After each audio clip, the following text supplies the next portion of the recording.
Afternoon, everyone, and welcome to the Washington Foreign Press Center's On the Record briefing on U.S. Coast Guard Pacific operations and deterring illegal, unreported, and unregulated fishing.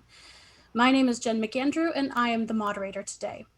First, I will introduce our briefer, and then I will give the ground rules. Our briefer today is the Commandant of the U.S. Coast Guard, Admiral Carl Schultz, who will give a strategic outlook on the Coast Guard's Pacific operations and partnerships with Pacific Rim nations whose economies and natural resources are threatened by the People's Republic of China flagged vessels' disregard for the rule of law and responsible fishing practices. We greatly appreciate Admiral Schultz for giving his time today. And now for the ground rules. This briefing is on the record. We will post the transcript of this briefing later today on our website, which is fpc.state.gov. Our briefer will give remarks, and then we will open it up for Q&A. If you have a question, please open the participant box and virtually raise your hand. At that time, we will unmute you so that you can ask your question. Please take the time now, if you have not already done so, to rename your Zoom profile with your full name and media outlet. And with that, I will pass it over to Admiral Schultz. All righty. Well, greetings and thank you to our moderator, Jen McAndrew. Really appreciate you doing this today, Jen. I appreciate the opportunity to discuss the United States Coast Guard and our commitment to a free and open Indo-Pacific region of the world. For over 230 years, the United States Coast Guard, we've promoted free and open use of the global maritime commerce, and we've helped like-minded partners and allies strengthen their capacity to uphold and assert their own sovereignty. Wherever we sail, that iconic angled orange racing and blue racing stripes that you see in the bow of every Coast Guard cutter since 1967 serves as a global symbol for maritime security and governance. The Coast Guard has an enduring role in the Pacific region. It dates back more than 150 years. And one of our key focus areas with Pacific partners has been illegal, unreported, and unregulated fishing, what we call IUU fishing. IUU fishing is a criminal enterprise that weakens the global rules-based order and threatens the sovereignty and economic security of every nation with a maritime nexus. Fish is an essential protein source today for more than 40% of the global population, and IUU fishing undermines the ability of maritime states to achieve their own domestic food security, which can destabilize fragile economies. It's also symptomatic of a larger security vulnerability, particularly those who have limited capacity to patrol their maritime domain or apprehend and prosecute criminal actors. IUU fishing also often happens in concert with other illicit behaviors, including the atrocities of human trafficking and forced labor, as well as the smuggling of other illegal substances. We become particularly concerned when IUU is perpetrated or abetted by state actors that may use government resources to support unlawful fishing operations, encourage or assist their commercial fishing fleets to violate sovereign waters and exclusive economic zones, obtain dubious licensing and other certifications through illegal arrangements with corrupt local officials, or even intimidate legitimate local fishermen using armed vessels and unsafe navigation practices. Despite the enormous challenge, I have great hope that we can make a difference working together with our partners, because we know international cooperation works. For more than a quarter century, 25 years, 6 nations which contribute to the enforcement efforts of Operation North Pacific Guard have confronted fishing fleets that fail to adhere to international rules and regulations. Our collective efforts have been overwhelmingly successful, practically eliminating high seas drift net fishing in the North Pacific Ocean. And that collaboration continues today. Just this month, Coast Guard cutter Douglas Monroe, a 370-foot high endurance cutter, completed the North Pacific Guard patrol, where they conducted at-sea inspections of 11 fishing vessels from 4 different nations. Across the Pacific, we are working with our like-minded partners. Last month, the national security cutter Kimball participated in the multi-country Operation Nase throughout Oceania and conducted high seas patrols near American Samoa and Fiji. And national security cutter Berthoff, a sister ship, worked alongside the Ecuadorian Navy to monitor the behavior of nearly 300 reported Chinese fishing vessels operating on the outskirts of Ecuador's exclusive economic zone in the vicinity of the Galapagos Marine Reserve. IUU actors operate in the shadows, but working together as a broad network of partners sharing information, we can spotlight such bad actors, root out their illicit behavior, and eradicate this threat to our collective prosperity. World leaders and regional maritime security agencies must not allow the normalization of illegal behavior that erodes responsible maritime governance. The U.S. Coast Guard will make best use of our collective efforts with our partners to protect sovereignty, support cooperative enforcement of international laws, and drive stability, legitimacy, and order. But our commitment to a free and open Indo-Pacific goes beyond just countering IUU fishing. Last year, I stated publicly in many forums that the Coast Guard was doubling down on our commitment to the Oceania region. And today I'm renewing that commitment. I recently signed the Regional Engagement Plan for Oceania that aligns Coast Guard activities in the region with foreign policy and national security goals and sets a vision for the Coast Guard to expand our permanent presence and effectiveness in the region through expeditionary capabilities. In September, the first of 3 fast response cutters arrived in Guam. These highly capable platforms replace the aging island-class patrol boats and will provide significantly increased capability and range to counter illegal activity, conduct search and rescue, and strengthen regional partnerships. And we continue the deployment of national security cutters to the Pacific in support of combatant commanders to provide unique authorities and capabilities that complement our Department of Defense forces. Last year, National Security Cutter Stratton patrolled in the Western Pacific in support of the United Nations Security Council resolution enforcement against illicit ship-to-ship transfers that violate sanctions against the DPRK, the Democratic People's Republic of Korea. This year, National Security Cutter Monroe participated in RIMPAC, the Rim of the Pacific, the largest global naval exercise, with 9 other nations to foster and sustain cooperative relationships critical to ensuring the safety of sea lanes and the security of the world's oceans. These deployments conducting maritime defense and security operations with the United States Indo-Pacific Command promote regional security, cooperation, maintain and strengthen maritime partnerships, and enhance security.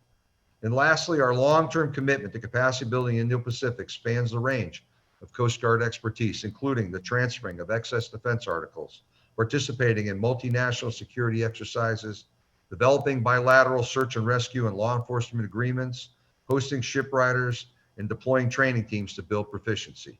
We are proud to be operating with our Pacific partners to promote a free and open Indo-Pacific where individual sovereignty is paramount and should always be protected. Now, I look forward to your questions. Thank you. Thank you, Admiral Schultz. We will now begin the Q&A. You are welcome to raise your hand in the participant box if you have a question. We can also take written questions in the chat box. The first question is from Owen Churchill from SCMP. Owen, we will now unmute you. Thank you, Jen, and thank you, Admiral Schultz, for that. Most appreciated. Just a couple of questions, if I can, on China. I was just curious to hear whether you see, when it comes to IUU fishing by Chinese vessels, whether you see this as a matter of negligence on the part of China, or do you see any evidence of active efforts to either subsidize or coordinate these fishing efforts, whether directly by the Chinese government or indirectly through state-owned enterprises and such? And then secondly, just interested to hear a little bit more about any specific steps the Coast Guard is taking to counter Chinese vessels, IUU fishing activities in particular. Thank you. Yeah, Owen, thanks for the question. You bled out a little bit and I lost, I think, the operative phrase, but I think I got the general gist of what you're asking for. Let me first and foremost say, this Coast Guard strategic outlook on IUU fishing is not an anti-strategy document. I mean, there's a piece in there, I think it's recognized across the globe that, the largest distant water fleet in the world is operated by the Chinese. Arguably there's upwards of 4,600 Chinese flag vessels. There's another, 16,000 of maybe opaque flag stating here that show characteristics of Chinese fleet. And it's a large fleet. We've recently seen them operating here off and routinely off of South America here. I mentioned off the Galapagos Marine Reserve, about 350 vessels. So I would say this, I believe it's fairly common knowledge that, China, state-owned enterprise subsidized some of the distant water China fishing fleets, China, large scale pelagic fishing. I think that's a known. I think what we're looking at is we're looking for responsible flag state behavior from any flag state. If you're the largest flag state here of fishing, distant water fishing, there's a role there.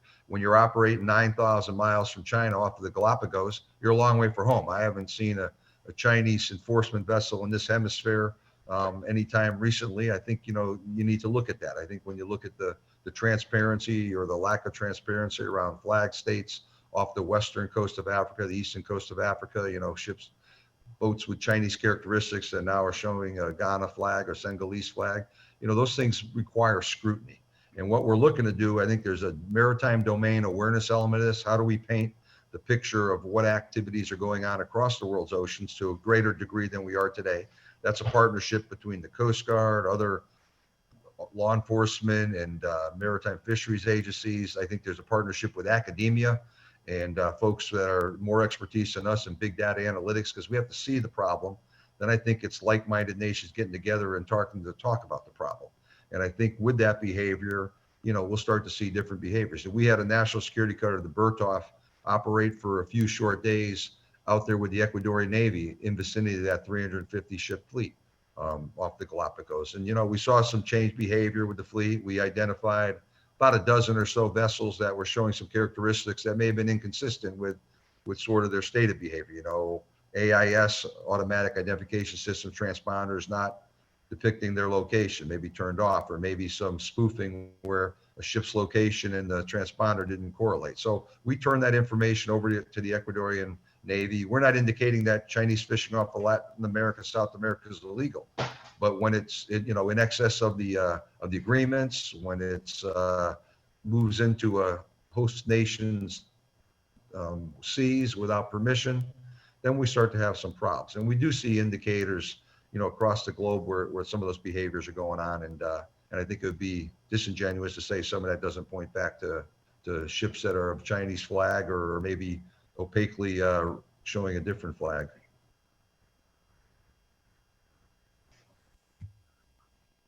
Okay, thank you, Admiral. I don't see any other hands raised. Owen, did you have a follow-up to that? Not immediately, but I may come back with another one shortly. Thanks. Okay. Any other questions, please raise your hand in the participant field or submit your question in the chat box. We'll give it another minute. If we don't have any other questions, we'll conclude the briefing. Amy, just while you're waiting for questions, one thing, why does the U.S. care about this? We are the largest single country market for fish and fish products, and we're the third largest wild seafood producer, fifth largest exporter of fish and products. We're looking for a level playing field for our U.S. fishermen. And that starts by knowing, what fish come into the market from where. About a third of the fish that come into the United States through imports, we think potentially link back to possibly IUU harvesting. So there's a domestic piece for U.S. fishermen. We hold them to standards and we want them to compete on a level field. And then there's a global piece. I think what we see here is, these small, particularly Pacific Island nations, that's today's focus, have very little capacity and capability to protect their own waters. And we're trying to up the game on that and help them out. And we do that well through capacity building, through relationships, defense articles, regional partnerships. Let me pause there. Okay, I'll do one more call for questions from our participants. Please raise your hand in the participant field. Owen, I'll come back to you. Thank you, Jen. A follow-up. I was looking through the report from last month and noted that it talked about the some evidence of people's armed forces maritime militia using coercive behavior to threaten or coerce legitimate fishing activities of other sovereign states. And I wondered if you had any specific comments on, would countering those efforts, would that be something within the Coast Guard's remit, or is that a matter for the US Navy? What would be the government's approach to that? Well, I would say this, Owen. I think first and foremost, I'm biased. I'm a 38-year Coast Guardsman, but I tell you, I think, the world's best Coast Guards aren't used as vehicles to run down, disputed, fishermen in disputed areas. And I think we see some of the aggressive behaviors, the China Coast Guard, which used to be under civilian leadership, is now, been repositioned as of 2018 under People's Military Police, which reports to the CCC, Central, Communist China government. You know, we see the maritime militia as sort of a third arm of the maritime forces, the PLA and Navy, the China Coast Guard, this maritime militia. You know, that type of antagonistic, coercive behavior, we very much find as problematic. You know, we had 2 national security cutters in the Indo-Pacific region in 2019, Stratton and Berthoff. I alluded to that, sort of 5-month deployments, heel to toe, so about a 10-month period. Did a lot of different things. You know, they did some sanctions work against DPRK. I mentioned that. They did capacity building with the Philippines, Malaysians, the Indonesians. I mean, at the end of the day, are we looking to get a Coast Guard cutter, you know, in conflict with a Chinese Coast Guard vessel? I don't believe that's the case, but we're looking to build up the regional capacity, the ASEAN nations, their naval forces, their maritime forces. How do we strengthen them? How do we work on, you know, their skills? We're doubling down with the Vietnamese that are growing their Coast Guard 5-fold. The Indonesians are building out their Bakamla, their organization. The Malaysians, they're all very focused on their maritime security forces, and we've got a lot of capacity building going on. So I think it's working with the regional partners to sort of work on the front lines in that part of the world. I mean, if behaviors get, you know, draconianly worse, you know, potentially you see something like that. But I think right now it's elevating people's knowledge of IUU fishing. It's building capacity. It's creating regional forums. And some of that work was on its own. Some of that can be amplified, supported by the Coast Guard. I think that's how we get after the problem on a global scale. And then you call out bad behavior. And I think what we've seen is, you know, when bad behavior is called out, sometimes it changes those behaviors. Okay, thank you, sir. I will now take a question from the chat box. This comes from Sarah Nachman, Eagle Broadcasting Corporation in the Philippines. Her question is, what is the U.S. stance on the recent Chinese-Philippines fishing dispute? What actions is the U.S. planning to take against China? Well, thanks for that question. I think it's a bit of a spin on the last question there.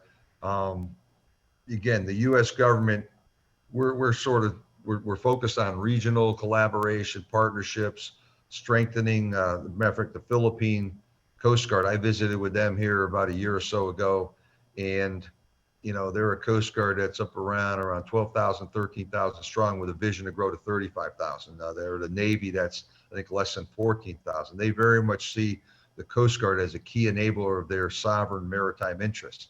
And we're doing capacity building with them. We're doing training with them. If you left me there, my uniform looks just like the Philippine Coast Guard uniform. They're very much modeled after us as sort of what they want to be in terms of capabilities and authorities.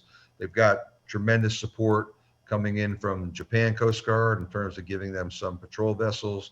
They're working with the French on offshore patrol vessels, acquiring a couple of those for them. And I think they got the recent one, or one's coming shortly.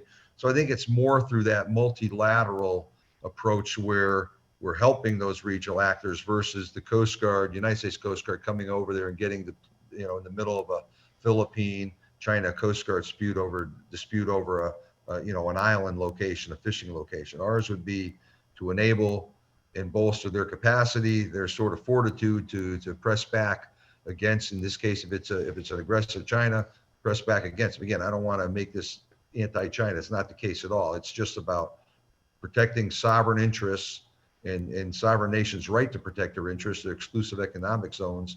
And IUU fishing is a direct threat to that. And that's a global problem. It's a global maritime governance problem. That's where the lens we're looking through on this, Amy.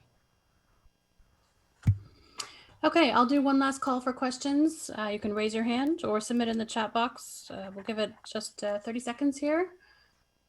There's a thank you from Sarah Nachman in the Philippines. So thank you, sir, for answering that question.